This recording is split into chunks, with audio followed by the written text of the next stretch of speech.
नमस्कार आमार धर्मकथा चैनेले आपनादेर सकलके जानाई स्वागत।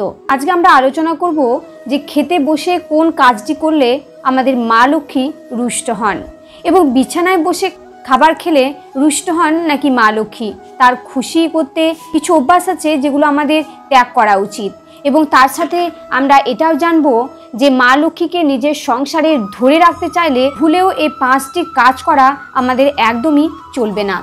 आसुन ताहले भिडियोटी शुरू करा जाक। अन्न बा खाबारके चिरकालई आमरा मा लक्ष्मीर चिह्न हिसेबे चिनी। खाबार शुधुमात्र मानुषेर क्षुधा निवारण करे ता नय, जीवने अनेक किछु प्रयोजनीय उद्भावनेर अनुघटक हिसेबेओ काज करे। आमादेर जीवने बेঁচে थाकार अन्यतम माध्यम हलो खाबार। अन्न बा खाबारके चिरकालई आमरा मा लक्ष्मीर चिह्न हिसेबे चिनी। खाबार छाड़ा एकदिनও थाका जेन जीवने एक अभिशाप। अथच खेते बसे आमरा एमन किछु भूल करी जा एकेबारेई उचित नय। এই ভুল কাজের অনেকাংশ নির্ভর করে মা লক্ষ্মীর ঘরে বসবাস করা।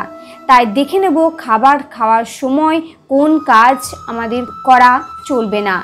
এক হচ্ছে খাওয়া শুরু করার আগে প্রণাম করে তবেই খাওয়া ধীরে ধীরে শুরু করতে হয়।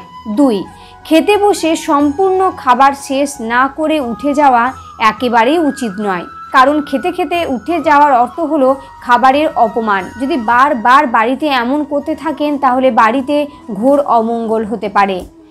নাম্বার 3 খেতে বসে পা দোলানোর অভ্যাস অত্যন্ত খারাপ।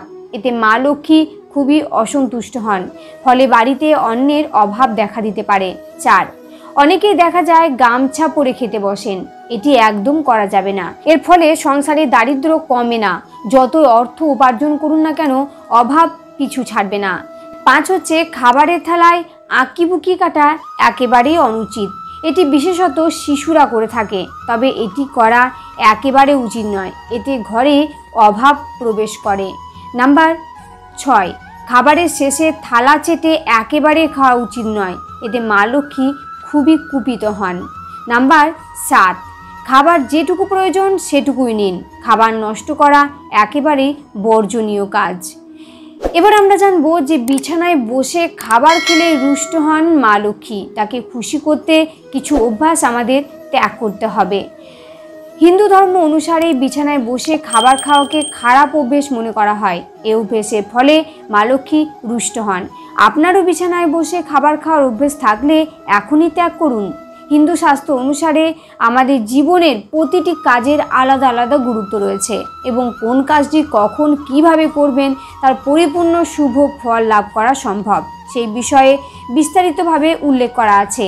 একটি কাজের সঙ্গে অন্য কাজকে মিশিয়ে দিলে কোনো কাজের ফলই ঠিকমতো পাওয়া যায় না।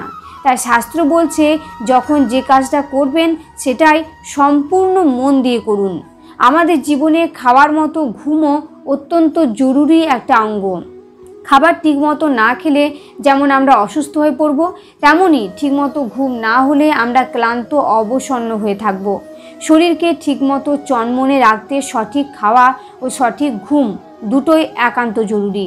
তাই রাতে যে বিছানায় আপনি ঘুমাবেন তা পরিষ্কার পরিচ্ছন্ন থাকা অত্যন্ত প্রয়োজন। বিছানায় খাবার খাওয়া, আজকাল আমাদের অনেকের মধ্যে বিছানায় বসে খাবার খাওয়ার একটা প্রবণতা দেখা যায়, কিন্তু জ্যোতিষ অনুসারে এটি অত্যন্ত খারাপ অভ্যেস। এই স্বভাবের ফলে আপনার বড় ক্ষতি হয়ে যেতে পারে।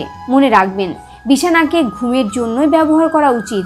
অন্য কোনো কাজে বিছানাকে ব্যবহার করলে সেই কাজই ঠিকমতো হয় না, আবার ঘুমেরও ব্যাঘাত হতে পারে।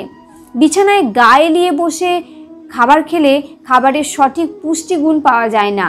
একমাত্র অসুস্থ মানুষই বিছানায় বসে খাবার খেতে পারেন। অন্য সময় বিছানায় বসে খাবার খেলে একদিকে যেমন খাবারের পুষ্টিগুণ ঠিকমতো পাওয়া যায় না, তেমন অন্যদিকে এর ফলে বিছানা নোংরা হয়ে বিছানায় পোকামাকড় হতে পারে। এটি গুরুতর বাস্তুদোষ তৈরি করে। মা লক্ষ্মীর রোষ। যে বাড়িতে বিছানায় বসে খাবার খাওয়ার চল থাকে সেই সংসারে কখনোই মা লক্ষ্মী বাস করেন না। রুষ্ট হয়ে সে সংসার থেকে বিদায় নেন মা লক্ষ্মী। সম্পদের দেবী লক্ষ্মী সংসার ছেড়ে বিদায় নিলে সেই সংসারে অভাব, অনটন ও অশান্তি নিত্য সঙ্গী হয়। যদি আপনার বাড়িতে আলাদা করে খাবার ঘর না থাকে বা ডাইনিং টেবিল পাতার জায়গা না থাকে, তাহলে মাটিতে কার্পেট বা আসন পেতে খাবার জায়গা করুন। দরকারের সোফায় বসেও খেতে পারেন, তবে যেখানে বসে খাবেন খাওয়া হয়ে গেলে সে স্থান অবশ্যই পরিষ্কার করুন। এবার আমরা জানবো মা লক্ষ্মীকে নিজের সংসারে ধরে রাখতে চাইলে আমাদের কোন 5টা কাজ করা চলবে না। মা লক্ষ্মীকে নিজের সংসারে ধরে রাখতে চাইলে বৃহস্পতিবার দিন ভুলেও এই 5টি কাজ করা চলবে না। হিন্দু ধর্ম অনুসারে শুক্রবারকে মা লক্ষ্মীর দিন বলে মনে করা হয়, তাই এদিন এমন কিছু করবেন না যাতে মা লক্ষ্মী কুপিতা হন। এবার আমরা জেনে নেব বৃহস্পতিবারে কোন কাজ করা যাবে না।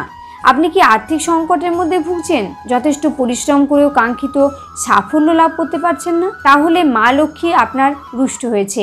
মা লক্ষ্মী যে সংসারে থাকেন সেই সংসারে কখনো সুখ ও সমৃদ্ধির অভাব হয় না।